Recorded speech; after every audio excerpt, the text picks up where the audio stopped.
जी, कल उद्योगपति गोपाल खेमका की हत्या कर दी जाती है, उसके पहले उनके बेटे की हत्या कर दी जाती है। अपोजिशन ये लगातार सवाल उठा रहा है कि ये कौन सा जंगल राज है। नहीं, देखिए, ये चिंता तो है, इसके ऊपर मैं कोई इस सवाल को मैं छुपाने का या इस प्रश्न से भागने का प्रयास ना मैं करूंगा, ना हमारी सरकार को करना चाहिए।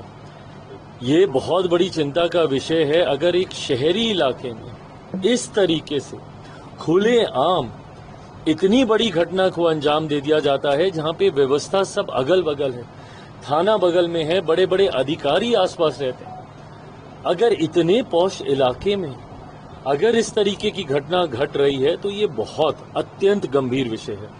मैं सरकार के भी मैं संपर्क में हूं, स्थानीय प्रशासन के भी मैं संपर्क में हूं। शाम तक तमाम जानकारी अपने संज्ञान में लेकर पुनः मैं इसके ऊपर अपनी बातों को रखूंगा, पर इस तरीके की घटना चिंता को बढ़ाने का कार्य करती है। परिवारजन का कहना है कि जब हम लोग सेफ नहीं है तो ये कौन सा सरकार है जो हमें सेफ। मैं बिल्कुल उनकी बात से सहमत हूं। अगर परिवार को अगर इस बात का भय है कि अगर वो सेफ नहीं है तो कौन सेफ है, बिल्कुल सही बात है।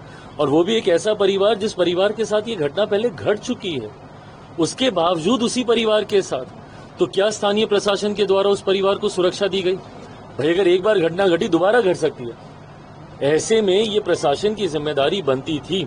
लापरवाही कहां हुई है, इन तमाम विषयों की जानकारी लेकर मैं पुनः अपनी बातों को आपके समक्ष चिराग रखूंगा। पासवान हमेशा लॉ एंड ऑर्डर को लेकर सवाल उठाए, चाहे वो सरकार में रहे या सरकार के बाहर रहे। चिराग, इस पर भी क्या आप मुख्यमंत्री से इस पूरे विषय को लेकर बातचीत करेंगे? क्या कोई मुलाकात होगी, क्योंकि क्रिमिनल एक्टिविटीज हो रहे हैं? नहीं, मैं बिल्कुल मैं बातचीत करूंगा। जैसा मैंने कहा, मेरे लिए भाई किसी गांव में भी एक घटना घट रही है, एक भी अगर प्रदेश में हत्या हो रही है तो वो हमारी सरकार के लिए चिंता का विषय होना चाहिए।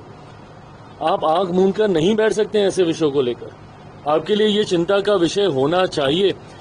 कोई भी घटना इसीलिए नहीं कि एक बड़े व्यापारी थे इनके साथ घट गई, अगर गांव में भी अगर किसी गरीब के साथ ये घटना घट रही है तो वो भी उतनी ही बड़ी चिंता का विषय होना चाहिए। और ये सुशासन का राज रहा है। कैसे असामाजिक तत्वों को हाल फिलहाल के दिनों में इतना बल मिल गया कि वो आपराधिक घटनाओं को एक के बाद इस तरीके से अंजाम दे रहे हैं। इसमें सरकार को गंभीर होना होगा। जिस सरकार का मैं समर्थन कर रहा हूं, सरकार का मैं हिस्सा नहीं हूं, पर जिस सरकार का मैं समर्थन कर रहा हूं, मैं जरूर एक बार उनसे भी बातचीत करूंगा, जानकारी लेकर, स्थानीय प्रशासन से जानकारी लेकर शाम तक मैं पुनः अपनी बातों को इस विषय पर रखूंगा, क्योंकि ये चिंता का विषय है। इसको